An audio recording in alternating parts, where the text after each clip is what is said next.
வணக்கம் அன்பர்களே.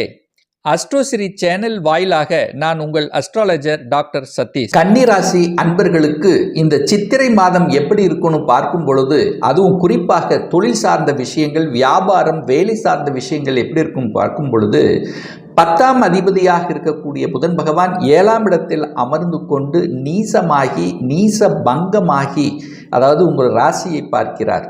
நல்ல அமைப்பு தான். அப்போது வேலை, தொழில், வியாபாரங்கள் நன்றாக இருக்கக்கூடிய அமைப்பு. ஆனால் கூட ராகுவோடு சேர்ந்திருக்கார்லவா, அப்போ சர்ப்ப கிரகம் என்று சொல்லக்கூடிய ராகுவோடு சேரும்போது சின்ன சின்ன கன்ஃபியூஷன் ஏற்படுத்தும், கொஞ்சம் அழுத்தம், ப்ரெஷரை கொடுக்கும். அதுவும் குறிப்பாக அந்த 10ஆம் தேதி அன்று, அதாவது இந்த சித்திரை மாதம் 10ஆம் தேதி 23/4 ஏப்ரல் 23ஆம் தேதி அன்று செவ்வாய் பகவான், அதாவது கன்னிராசி என்பர்களுக்கு 8ஆம் அதிபதியாக இருக்கக்கூடிய செவ்வாய் போய் உங்கள் ராசி அதிபதியோடவும் 10ஆம் அதிபதியோடும் சேர இருக்கார். அப்போது அந்த காலகட்டத்தில் பார்த்திங்கன்னா அதிகமான ஒரு மன உளைச்சலை கொடுக்கக்கூடிய அமைப்பு. அப்போது இந்த காலகட்டத்தில் வேலை சார்ந்த விஷயத்தில் இருப்பவர்கள் கொஞ்சம் கோபப்படக்கூடாது, ஆக்ரோஷப்படக்கூடாது. அதே சமயத்தில் கொஞ்சம் மேலதிகாரிகளுடைய சொல்படி கேட்கணும். சக ஊழியர்களுடைய ஒத்துழைப்பு கொஞ்சம் குறைவாக இருக்கும். கொஞ்சம் ப்ரெஷர், டென்ஷன் அதிகமாக இருக்கக்கூடிய தன்மை. ஏன் சொல்கிறேன்னா, 11ஆம் தேதி அன்று சித்திரை 11, 24 ஏப்ரல் சுக்கிரனும் போய் 8ஆம் இடத்துல போய் மறைகிறார். அதாவது தனஸ்தானத்தின் அதிபதியான சுக்கிரனும் போய் 8ல் மறைகிறார். அப்போது புதனோட ராகு சேர்ந்திருக்கு, செவ்வாயும் சேர்ந்திருக்கு. அப்போது புதன், ராகு, செவ்வாய் இந்த பிடியில் அந்த 10ஆம் அதிபதியான புதனும் உங்கள் ராசி அதிபதியான புதனும் இணைந்து இருக்கிறதுனால கொஞ்சம் மென்டல் ஸ்ட்ரெஸ்ஸை கொடுக்கக்கூடிய அமைப்பு. ஆனால் இந்த மாதத்தினுடைய பிற்பகுதியில் பார்த்தீங்கன்னா, அதாவது 18ஆம் தேதி 1/5/2024 அன்று குருவினுடைய பெயர்ச்சியானது நடக்கிறது. அப்போ அந்த குரு பகவான் 8ஆம் இடம் என்கின்ற அட்டமஸ்தானத்திலிருந்து 9ஆம் இடமான பாக்யஸ்தானத்தில் அமர்ந்து 5ஆம் பார்வையாக உங்கள் ராசியை பார்க்கிறார். அப்போ உங்கள் ராசி லக்னத்தை பார்க்கும் பொழுது அப்போதான் உங்களுக்கு இருந்த அத்தனை விதமான குழப்பங்கள் எல்லாமே முடிவுக்கு வரும்.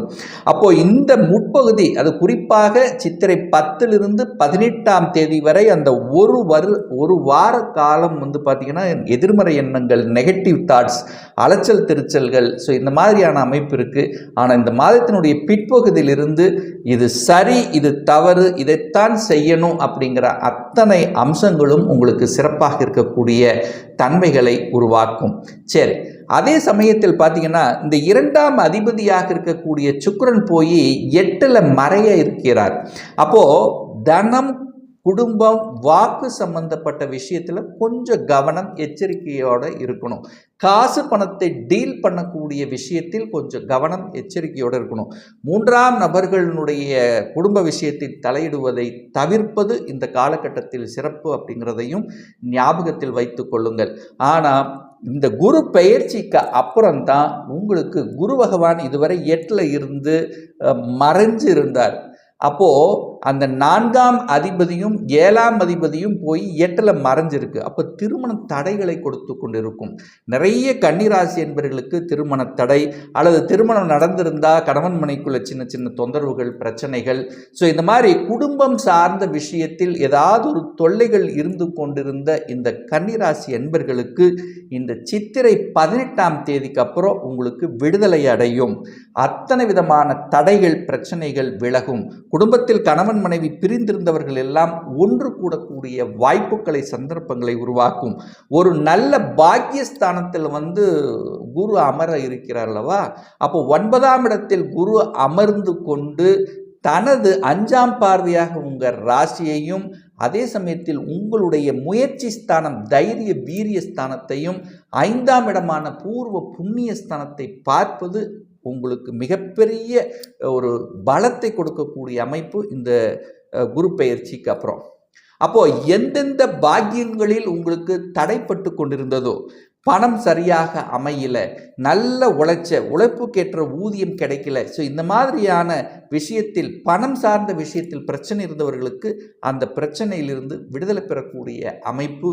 குழந்தை பாக்கியம் கிடைக்கல, இந்த கன்னிராசி என்பர்களுக்கு கடந்த 1 வருடங்களாக குழந்தை சார்ந்த விஷயங்கள், குழந்தை பிறப்பு சம்பந்தப்பட்ட விஷயத்தில் தடை, கணவன் மனைவியில் அந்யோன்யத்தில் தடை, இந்த மாதிரி தடைகளை கொடுத்து ஒரு குழந்தை பாக்கியத்தை தடை கொண்டு இருந்த இந்த நிகழ்வுகள் எல்லாமே இந்த மாதத்தினுடைய பிற்பகுதியிலிருந்து உங்களுக்கு சரியாகக்கூடிய தன்மை, குழந்தை பிறப்பு சாதகம், உங்கள் குடும்பத்தில் மகிழ்ச்சி, அதாவது மன மகிழ்ச்சி, சந்தோஷம் கிடைக்கக்கூடிய, சந்தோஷ செய்திகள் கொடுக்கக்கூடிய தன்மை, தகப்பன் மூலியமாக நல்லவைகள் நடக்கக்கூடிய அமைப்பு, எதிர்பாராத விதத்தில் அதிர்ஷ்டங்கள் கிடைக்கக்கூடிய அமைப்பு. ஏன்னா 12ஆம் அதிபதி போய் 8ஆம் இடத்துல போய் அட்டமஸ்தானத்தில் உச்சபலத்தோடு இருக்க போகிறார்.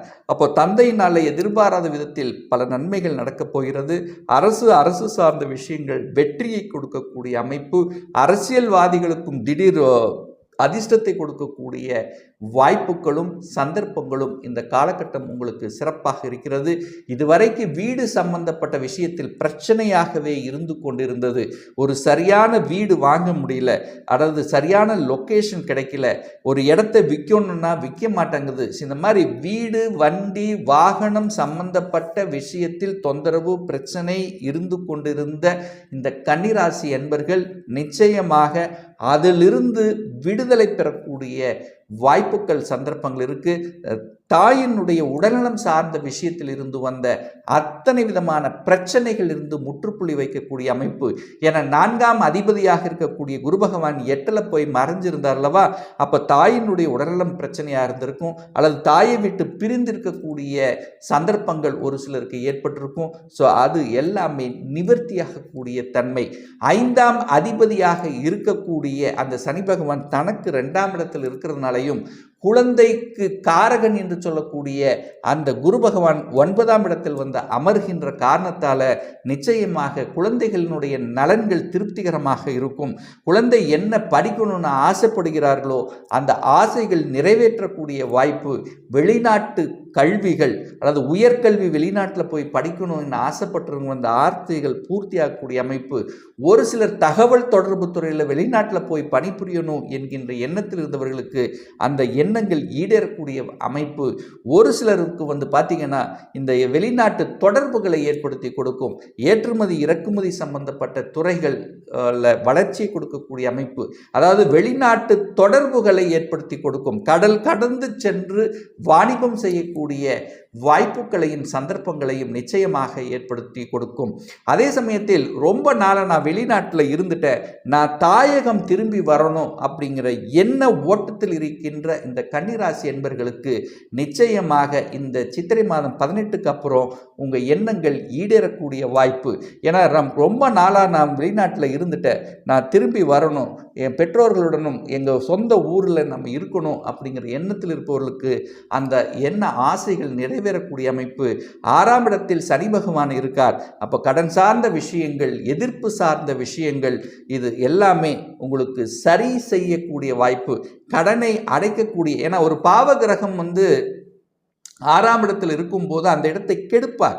ஸோ அந்த வகையில் பார்க்கும்போது கடனை கெடுக்கக்கூடிய அமைப்பு, அதாவது கடனை அடைக்கக்கூடிய அமைப்பு, எதிரிகளை பந்தாடக்கூடிய அமைப்பு, நோய் சம்பந்தப்பட்ட விஷயத்தில் இருந்தவர்கள் கூட அது சரி செய்யக்கூடிய வாய்ப்புகளையும் சந்தர்ப்பங்களை ஏற்படுத்தும். இத்தனை நாள் நாம் ஒரு வயிறு சம்பந்தப்பட்ட பிரச்சனை இருக்குது, ஜீரணம் சம்பந்தப்பட்ட பிரச்சனை இருந்தவர்களுக்கெல்லாம் அது சரியாகக்கூடிய வாய்ப்புகளையும் சந்தர்ப்பங்களையும் ஏற்படுத்தி கொடுக்கும். ஒரு வெளிநாட்டு தொடர்புகள், அதே சமயத்தில் யாத்திரைகள் செல்லக்கூடிய வாய்ப்புகளை உருவாக்கும். அதாவது இஷ்ட தெய்வங்கள் கோயிலுக்கு செல்லக்கூடிய அந்த வாய்ப்புகளையும் சந்தர்ப்பங்களை ஏற்படுத்தும். உங்கள் ராசியிலேயே கேது பகவான் இருக்கிறதுனால நீங்கள் ஒரு நல்ல தெய்வ வழிபாடு அப்படின்னா, ஒவ்வொரு நாளும் நீங்கள் வீட்டை விட்டு வெளியில் போகும்போது விநாயக மூர்த்தியை வழிபாடு செய்வதும் அல்லது ஒவ்வொரு வாரம் பார்த்தீங்கன்னா துர்க்கை அம்மனை சென்று வழிபடுவதும் அனைத்து விதத்திலும் இந்த கன்னிராசி அன்பர்களுக்கு மேன்மையை ஏற்படுத்தி கொடுக்கும்.